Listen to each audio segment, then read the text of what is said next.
Assalamualaikum warahmatullahi wabarakatuh. Perkenalkan nama saya Tri Anang Wibowo, saya dari UPBJJ Palangkaraya. Nah, untuk program studinya saya berada di program studi Sistem Informasi. Kali ini saya akan mengerjakan praktikum tugas 2 dari mata kuliah Administrasi Server, yang dimana kita akan melakukan instalasi NFS server pada CentOS 7 dengan pengertian yang ada tertampil di Word ini ya. Jadi NFS ini memungkinkan pengguna di satu mesin untuk mengakses file yang disimpan di mesin lain dalam jaringan dengan cara yang mirip dengan mengakses file lokal. Dalam panduan ini kita akan membahas langkah-langkah detailnya. Nah, untuk persyaratannya itu kita menggunakan mesin yang menjalankan CentOS 7, hak akses root atau hak akses sudo. Nah, langkah pertama kita akan melakukan update terlebih dahulu ya. Kita coba saja langsung apakah ada kendala atau tidak. Oke, ini untuk VirtualBox-nya. Kita coba eh sebentar, kita ketik dulu ya. Sudo yum update.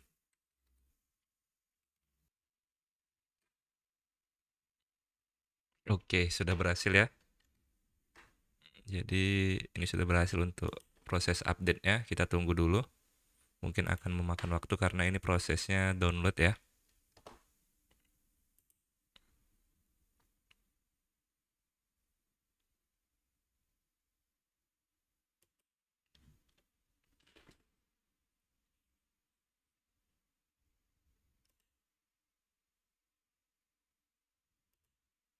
Oke, is this okay? Yeah.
Oke, baik, untuk proses update ini sudah selesai karena memakan waktu yang lumayan ya, sekitar 20 menit.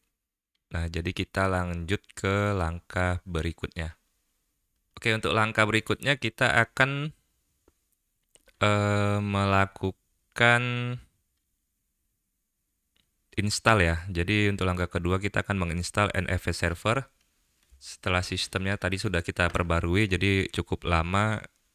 Mungkin nanti yang untuk video installnya akan saya percepat saja agar tidak memakan waktu durasi. Dan sekarang kita akan coba untuk melakukan install di NFS servernya. Nah, ini kita coba ikuti perintahnya. Sebentar saya tampilkan dulu, oke. Nah, sebentar ya. Oke, langsung saja kita ketik sudo yum install nfs utils. Ntar saya periksa dulu OBS-nya. Oke. Kita tekan enter. Masukkan passwordnya.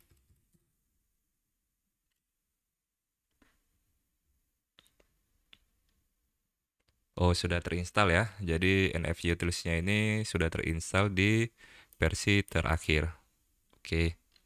Selanjutnya ke langkah yang ketiga, kita akan menyiapkan direktori untuk berbagi setelah menginstal paket NFS servernya. Langkah berikutnya ini kita menyiapkan direktori yang akan dibagikan melalui NFS. Kita dapat memilih direktori apapun di sistem kita untuk digunakan sebagai direktori berbagi. Misalnya dalam panduan ini kita akan menggunakan direktori data.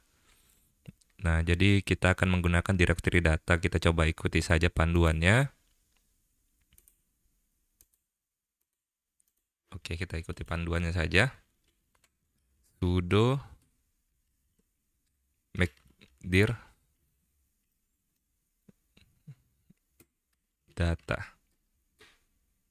Oke. Ini sudah kita buat untuk direktori datanya. Sebentar, kita ke OBS lagi. Nah, selanjutnya setelah dibuat, ubah kepemilikannya menjadi NFS nobody dengan menjalankan perintah di bawah ini, sudo count ya. Jadi kita coba ikuti saja dulu.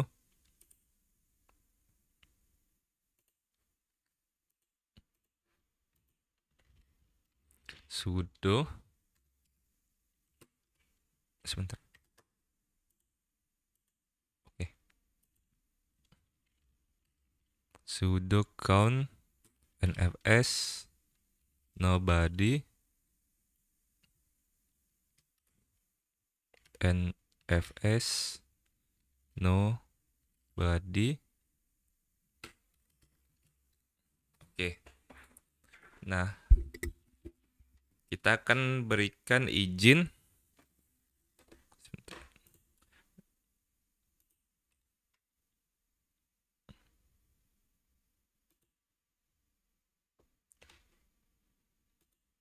Oke, nah.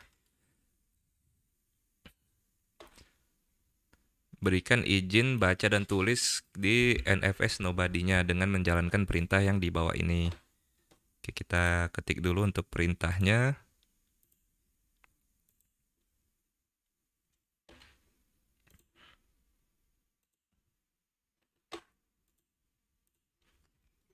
NFS chmod 755 data. Oke, comment not found. Sebentar, saya periksa dulu. Oh, sorry. Sudo chmod 755 data. Oke. Nah, langkah selanjutnya kita akan mengkonfigurasi. Nah, untuk konfigurasinya ini kita akan mengkonfigurasi NFS server untuk mengizinkan akses ke direktori tersebut yang kita buat tadi, yang data tadi ya. Jadi kita ikuti panduannya. Sudo nano etc exports. Nah, kita masuk ke dalam file ini. Oke, jadi kita ikuti di panduannya. Nah, jadi ini nanti kita akan ketikkan data, bintang, dan yang lainnya. Namun untuk tanda bintang ini kita gunakan IP. Nah, untuk IP-nya ini saya gunakan kebetulan di IP CentOS yang saya gunakan pada VirtualBox ini. Jadi kita langsung saja kita ketikkan data 10.0.2.15 itu adalah IP-nya ya. Lalu dalam kurung RW since no root squash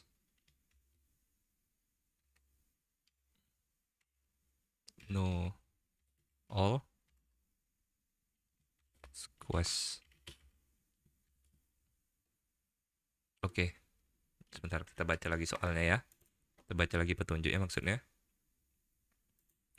Jadi baris ini mengizinkan semua host di jaringan untuk mengakses direktori data dengan izin baca dan tulis RW. Jadi opsi sync mengharuskan setiap perubahan pada server disinkronkan dengan klien sebelum aksi berikutnya dilakukan. Opsi no root squash memungkinkan pengguna root di klien untuk memiliki hak akses root di server.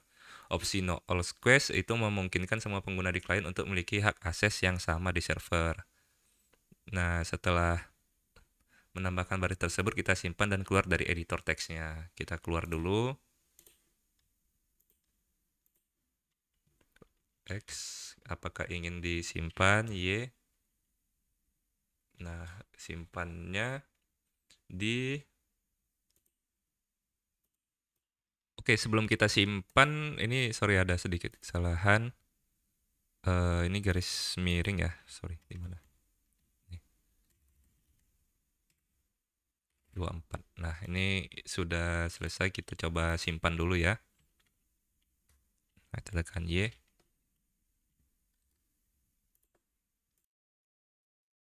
Oke, jadi tadi tekan enter dan ini sudah tersimpan, jadi artinya untuk langkah yang tadi itu sudah selesai. Ntar kita baca petunjuknya lagi.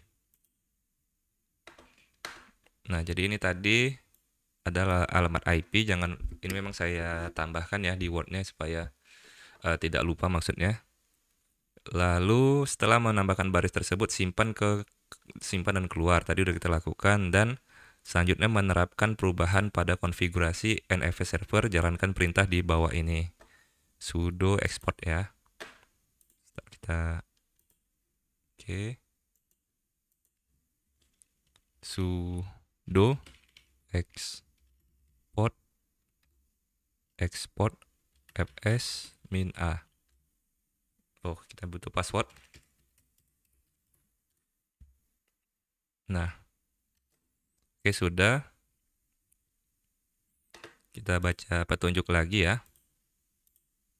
Sudah masuk ke langkah kelima, menjalankan dan mengaktifkan NFS server. Jadi setelah konfigurasi NFS selesai, tadi konfigurasi sudah selesai, kita selanjutnya menjalankannya dengan pertama itu jalankan perintah di terminal. Jadi kita ketik perintahnya ini ya.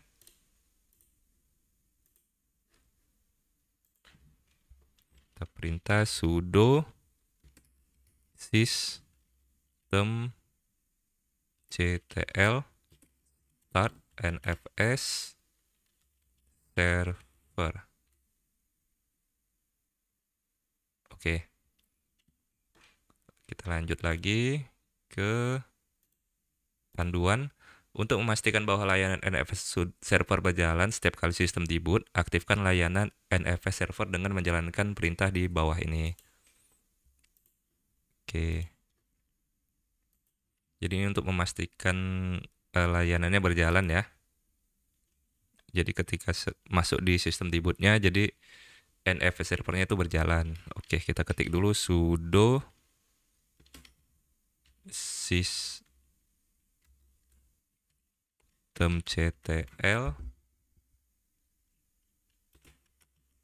start.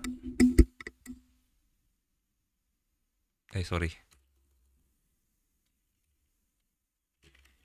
Enable NFS server. Oke. Jadi sudah dibuat ya, sudah create symlink-nya. Dan terakhir, kita baca petunjuk lagi. Terakhir, pastikan layanan NFS server berjalan dengan menjalankan perintah sudo nih ya, sudo systemctl. Kita langsung ketik saja ya perintahnya. Kita langsung ketikkan di terminalnya.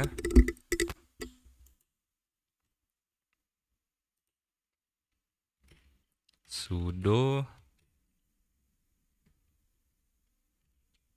systemctl status NFS server. Ini untuk memastikan NFS-nya berjalan ya. Oke. Nah, alhamdulillah. Jadi sistemnya sudah aktif. Nah, jika sudah melihat pesan mengindikasikan bahwa layanan sudah berjalan dengan baik, berarti NFS servernya telah berhasil diinstal dan dikonfigurasi. Selanjutnya kita akan pindah ke